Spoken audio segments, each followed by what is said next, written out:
Olá, esse talvez seja o vídeo mais curioso dessa série de vídeos que eu tenho gravado sobre o processo unificado de escolha de conselheiros tutelares. Nele eu vou relatar os 4 maiores absurdos que eu encontrei nesse processo, em especial na questão dos requisitos e das etapas do processo de escolha. O primeiro grande absurdo é algo que eu já me manifestei lá atrás sobre o teste de aptidão física para ocupar o cargo. Trata-se de um grande absurdo, é aquele engano que muitos têm, que o conselheiro tutelar tem que ter fôlego e disposição física para, por exemplo, correr, e capturar a criança ou adolescente. Um grande absurdo, Eu lembro que um candidato ao cargo de conselheiro tutelar me ligou bem lá no início do processo, há uns meses atrás, relatando que isso tinha aparecido no edital, que eles deviam participar de um teste de aptidão física.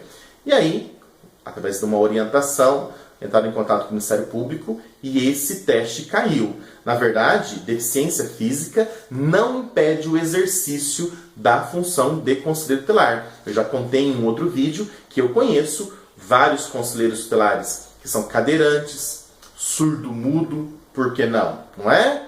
Sim, uma pessoa com deficiência pode ocupar a função, exercer muito bem o cargo de conselheiro tutelar, tá?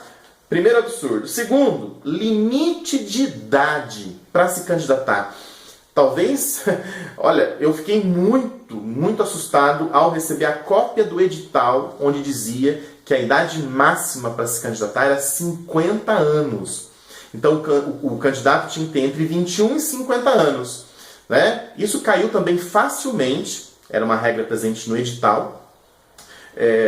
Assim que provocaram o Ministério Público, isso já foi retirado do edital, porque se nós formos levar em consideração a idade para concurso público, são 65 anos.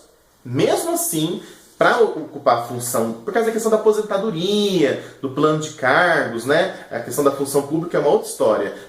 Como o conselheiro tutelar tem um mandato com o tempo certo, que é de 4 anos, é um grande absurdo. Então, primeiro, aptidão física, absurdo. Limite de idade, 50 anos, absurdo, mesmo se fosse 65. Eu acho um grande absurdo. A terceira coisa que eu encontrei, na verdade, não é um requisito absurdo, mas é o abuso no requisito, que é a avaliação psicológica. Um grande número de municípios colocam entre as etapas do processo de escolha, quais geralmente são as etapas, A inscrição e comprovação dos critérios. Muitos municípios têm a questão da prova escrita, sobre conhecimentos do estatuto, e alguns municípios vão além, pede questões de português, informática, constituição, enfim, tem que estar presente na lei esses requisitos, tá? Muitos municípios pedem avaliação psicológica, e depois que eles passam, aí de fato vem a escolha da população, quem vai ocupar o cargo. Então, municípios que pedem avaliação psicológica, isso está presente em lei, não há o que questionar. Porém, o abuso nesse momento da avaliação psicológica, eu percebi que em alguns momentos, alguns candidatos me relataram isso, pelo menos, o abuso era para tirar alguns candidatos. Inclusive, conselheiros tutelares estavam na função, olha que absurdo, a pessoa estava na função, candidata à reeleição, agora, 2 meses atrás, foi reprovado ou reprovada no teste psicológico. Se ela foi reprovada no teste psicológico, então ela não devia ser exonerada imediatamente do cargo? Se ela não é apta para exercer o cargo, tem que encerrar ali. Tamanha era a incoerência. Então eu penso que é questionável. Eu penso que é um tanto questionável a avaliação psicológica, que num primeiro momento parece uma coisa boa, Afinal de contas, nós não queremos uma pessoa desequilibrada ocupando tão importante função. Porém, o risco de você colocar na mão de uma pessoa, geralmente uma pessoa do município, o sim ou não para continuar no processo, é muito grave. Então, dúzias de candidatos ao cargo entraram em contato comigo nos últimos meses, que foram reprovados no teste psicológico, e a indicação na época, para todo mundo que falou comigo, era que recorresse e pedisse uma nova avaliação com um outro profissional. E de todos que entraram em contato comigo, vários deram feedback positivo que tinham sido aprovados. Então, o abuso no teste psicológico é algo a se observar. E a quarta coisa, isso me chegou ontem, hoje é sábado, dia 26, né? Então estamos aí iniciando a última semana do processo de escolha. Ontem, um conselheiro tutelar, candidato, olha que absurdo, candidato à recondução, me falou que uma das etapas do seu município, e eu vou confessar para você que eu nunca havia ouvido algo semelhante, é a tal da investigação social. Você já ouviu falar? Eu nunca havia ouvido falar de uma etapa do processo se chamar investigação social. Aí ele me relatou no Facebook, né, que ele tinha sido reprovado na investigação social, ele que é conselheiro tutelar, candidato à reeleição, que foi investigado na investigação social. O que ele podia fazer, né, estando às portas aí do processo de escolha, acabou de ser reprovado nisso, saiu a decisão do Conselho de Direitos.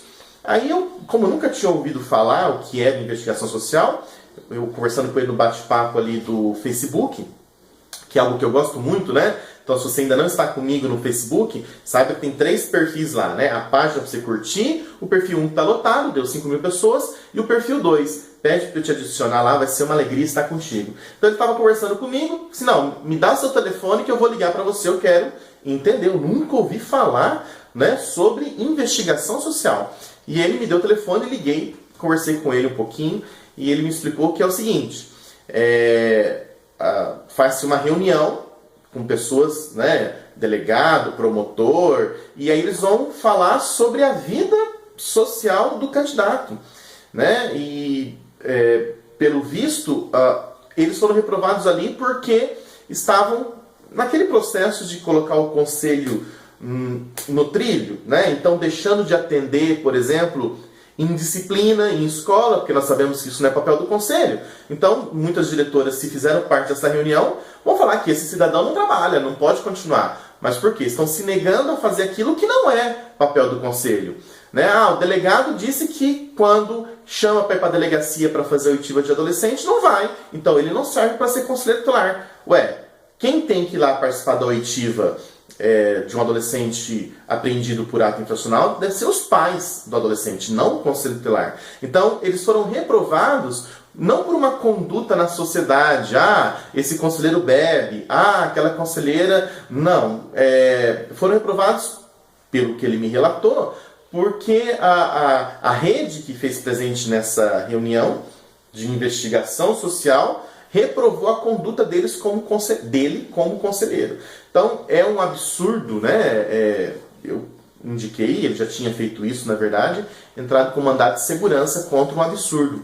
Agora, eu gostaria muito que você comentasse aqui embaixo do vídeo, tanto no YouTube, no nosso canal do YouTube, quanto se você está vendo esse vídeo postado no Facebook, se na sua cidade tem algo semelhante, gostaria que você contasse para mim, porque, na verdade, idoneidade moral é comprovada através de um documento que é expedido pelo cartório. Né? Se você tem alguma bronca na cidade, né? Se você está sendo processado por crime, por suspeita de homicídio, enfim, porque violência doméstica, isso vai aparecer. Né? E aí sim há um fato concreto. Agora, dentro de uma reunião fechada, decidirem que você não é capaz de ser conselheiro tutelar, uma etapa chamada investigação social. Já tinha visto isso? Eu não. Então são alguns absurdos no processo de escolha, fora, é claro, editais que foram feitos de qualquer forma, e a mágoa está porque lá atrás o CONANDA, a SDH, né, todo mundo se mobilizou dizendo, olha, comecem o processo de escolha com 6 meses de antecedência, né? Modelo digital, consultores como eu auxiliando no processo de mudança de lei, criação de edital, 6 meses para fazer um processo. Infelizmente temos aí histórias e mais histórias de municípios que não estão conseguindo fechar o processo no dia 4 de outubro. É uma pena. São alguns absurdos que estão ocorrendo. Bom, espero que nesses próximos 4 anos muita coisa se consolide nessa questão dos direitos da criança, mas em especial que diz respeito ao Conselho Tutelar. Na verdade, o Estatuto ele foi muito econômico na hora de falar sobre Conselho Tutelar. Por isso, eu tenho dito já há 9 anos, está na hora de construirmos e aprovarmos uma lei que seria a lei orgânica do Conselho Tutelar, onde essas questões seriam muito bem estabelecidas, não só atribuições, mas a questão de formato, horário, processos. É preciso uma lei que esclareça isso de uma vez por todas, né? Como vai surgir isso? Espero que essa renovação que vai acontecer naturalmente dos conselhos tutelares renove também, né, ou injete ânimo, um oxigênio novo nas associações estaduais, nos fóruns estaduais de conselho tutelar, porque é a partir daí que de fato brota essa discussão. Está na hora de cuidar mais do conselho tutelar e de seus conselheiros. Ok? Esses foram os quatro maiores absurdos que eu encontrei aí nos processos unificados de escolha. No mais, um grande abraço e mais uma vez, boa sorte!